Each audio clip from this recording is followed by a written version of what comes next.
அமித்ஷா அவர்கள், திரு மோடி அவர்கள் ஒரு தூய அரசியலை கொடுப்பார்கள் என்கின்ற நம்பிக்கையோடு தான் நான் பாரதிய ஜனதா கட்சியில் இணைந்து பயணம் செய்து கொண்டிருக்கின்றேன். இல்லாட்டி வேலையை விட்டுட்டு வர வேண்டிய அவசியம் இல்லை, கட்சியில தொண்டனாக இருக்க வேண்டிய அவசியம் இல்லை. அதற்கு இன்னும் காலம் இருக்கிறது. அந்த காலத்துக்குள்ள நிச்சயமாக தமிழ்நாட்டில் ஒரு நல்ல அரசியலை கொடுப்பதற்கான ஒரு கூட்டணி அமையும் என்கின்ற முழு நம்பிக்கையோடு ஒரு தொண்டனாக என் வேலையை நான் செய்யறேன். இன்னைக்கு யார் இருக்கணும், யார் இருக்கக்கூடாது, யார் எப்படி இருக்கணும் என்கின்ற கருத்தை சொல்வதற்கு எனக்கு அதிகாரம் இல்லை. நான் ஒரு சாதாரண தொண்டனா இருக்கேன். பிடிச்சிருந்தா இருக்க போறேன், பிடிக்கலனா கிளம்ப போறேன், அவ்வளவுதாங்க. என் வேலையை பார்த்துட்டு விவசாயம் பார்த்துட்டு இருக்க போறேன். அதனால் நேரம் வரும்பொழுது கட்டாயமாக நிச்சயமாக நான் பேசுவேன். ஆனா அரசியல் கட்சியில யாருமே கன்னு வச்சு அரசியல் கட்சியில் இருக்க வைக்க முடியாதுங்கண்ணா. இதெல்லாம் வாலண்டரி மெக்கானிசம். எங்களுடைய கை காசை செலவு பண்ணி நாங்க அரசியல் இருக்கோம். எங்களோட கேள்வி கேட்டீங்க பதில் சொல்றதுக்கு வெயிட் பண்ணணும். எல்லாருமே இங்க வந்து பப்ளிக்குக்காக வேலை பார்க்கிறோம். பிடித்தவரை பப்ளிக்குக்காக வேலை பார்க்க போறோம். அரசியல் கட்சியில் இருந்து இல்ல நம்ம வேற வேலை செய்யணும் அப்படின்னா அதை சமூக ஆர்வலராக சமூக இயக்கமாக மாற்றி அதே வேலையை பப்ளிக் செய்ய போறோம். அதான் அம்மா அவங்க கேட்ட கேள்விக்கு நேரடியா பதில் சொல்லிட்டேன். சுத்தி வளைச்சு இந்த கூட்டணி எப்படி அப்படின்னு சொல்லிங்கன்னா நான் எப்பவுமே நேரா பேசுறாள், எப்பவுமே பின்னாடி இருந்து நான் பேச மாட்டேன். இன்னும் நான் காத்திருப்பதற்கு தயார். பாரதிய ஜனதா கட்சியினுடைய தொண்டனாக பொறுத்திருப்போம், பார்ப்போம்.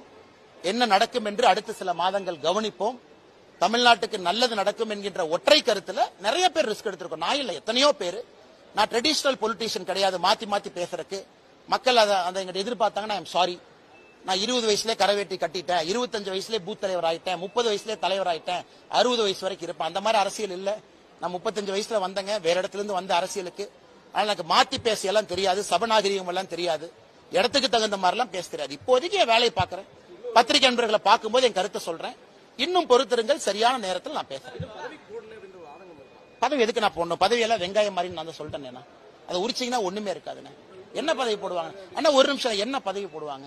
என்ன அண்ணா? எனக்கு தமிழ்நாட்டுல சுத்தமான அரசியல், நேர்மையான அரசியல். இதுக்கு என்ன பதவி வேணும்? மகாத்மா காந்தி என பல பதவியில இருந்தார். 1921 ஒரே வருஷம் அகில இந்திய காங்கிரஸ் கட்சியினுடைய தலைவரா ஒரே வருஷம் இருந்தார். பதவி இருந்தா தான் வேலை செய்ய முடியுமானே? பதவிங்கிறத வண்டியில கொடி மாட்டிக்கிட்டு கரவேட்டி கட்டிக்கிட்டு பதவி கொடுத்துட்டா லெட்டர் பேட் போடுறக்கா? அந்த மாதிரி ஆட்கள் நான் கிடையாது. நான் பதவியில் இருந்த பொழுதே சொன்னது பதவிங்கிறது வெங்காயம் மாதிரி தான். இன்னைக்கு அதான் சொல்ல போறேன்.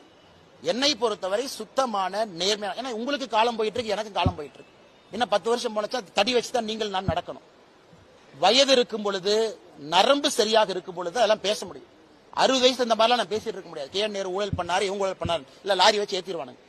அதனால இப்போதைக்கு அதை பேசுறேன். மாற்றம் நடக்கும் என்று நம்புகின்றேன்.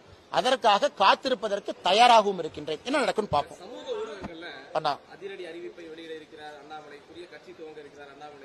அண்ணா ஏற்கனவே நான் சொன்னேங்கண்ணா, ஏற்கனவே சொன்னேன். நான் எங்கே இருந்து அரசியல் வரேன்னு பாருங்க. முதல் தலைமுறை, என்னுடைய குடும்பம் விவசாயி, எந்த பேக்கப்பும் இல்லை. ஒரு தனி கட்சியெல்லாம் தொடங்கி நடத்த முடியும்னு நினைக்கிறீங்களா? அதனால் எனக்கு என்னுடைய உயரம் தெரியும். எனக்கு பாரத பிரதமர் நரேந்திர மோடி அவர்கள் மீது நான் வைத்திருக்கக்கூடிய நம்பிக்கை இம்மி அளவு கூட குறையாது, குறையவில்லை. எப்படி பயணம் செய்ய வேண்டும் என்று எனக்கு தெரியும். ஆனால் நான் இன்னைக்கு ஒரு முதல் தலைமுறை அரசியல்வாதியாக, விவசாயியாக நான் மாற்றத்திற்காக தொடர்ந்து போராடுறேன். சில நேரம் என்னுடைய மனசாட்சிக்கு எதிராகவும் நான் பேசுறேன். மனசாட்சி ஒன்னு சொல்லுது, வாய் ஒன்னு சொல்றேன். காரணம் தலைவர்கள் சொல்றாங்க. தலைவர்களுக்காக, சபை மரியாதைக்காக, சபை நாகரிகத்துக்காக சில இடத்துல பேச வேண்டி இருக்கு. இருந்தும் சில விஷயத்தை பொறுத்துக் கொள்ள முடியாது. பொறுத்திருந்து பார்ப்போம், நல்லது நடக்கும். அண்ணே சரியான நேரத்தில் பேசுறேன். ஏன்னா நீங்க நான் சொல்லிட்டேனாவே நீங்க கம்முந்துக்குவீங்க. இல்லாட்டி நான் தான் 3 பேர்த்த சேர்த்துனா அது ஒரு 4 பேர் எழுதுவான். நீங்க பசுமொன் போலியா அவங்க 3 பேர் போனாங்களே பின்னாடி இருந்து இயக்குனீங்களான்னு எழுதுவாங்க. அதனால் என்னுடைய பொறுமைக்கும் ஒரு எல்லை தான். ஏன்னா நான் பேச ஆரம்பிச்சேன்னா பல விஷயங்கள் பேசிடுவேன். ஆனா நான் பேசக்கூடாது. அதனால் எதுக்கு இந்த கருத்தை நான் தெளிவா சொல்லிட்டேன்னா, ஊகத்திற்கு இடம் கொடுக்க வேண்டாம் என்பதற்காக சொல்லிட்டேன். நானும் எதற்கும் பொறுப்பில்லை, அதாக தானாக நடக்கிறது. அப்படி இருக்கும் பொழுது எல்லாத்துக்கும் நான் தான் காரணம் பேசுவாங்க. இன்னைக்கு நான் அதிமுகவை பத்தி பேசாம இருக்கேன். ஆனா அதிமுக இருக்கக்கூடிய எத்தனையோ தலைவர்கள் இன்னைக்கு என்னை திட்டிட்டு தான் இருக்காங்க. ஆனாலும் அமித்ஷாஜி அவர்கள் நான் கொடுத்த வார்த்தைக்காக கட்டுப்பட்டு நிக்கிறேன். திரும்ப எனக்கு பேசுறதுக்கு எவ்வளவு நேரம் ஆகும்? 2 நிமிஷம் போதுமே. நான் கொடுத்த வார்த்தைக்காக அமைதியாக இருக்கின்றேன். ஒரு வார்த்தையை கொடுத்திருக்கு, அதுக்காக அமைதியா இருக்கணும். ஆனால் என்னை பொறுத்தவரை எல்லோருக்குமே ஒரு லட்சுமண் ரேகா இருக்கு, எல்லோருக்குமே ஒரு எல்லை இருக்கு. அந்த எல்லையை கடக்க கூடாது என்று நிற்கின்றேன். காலம் வரும்போது நான் பேசுறேன்.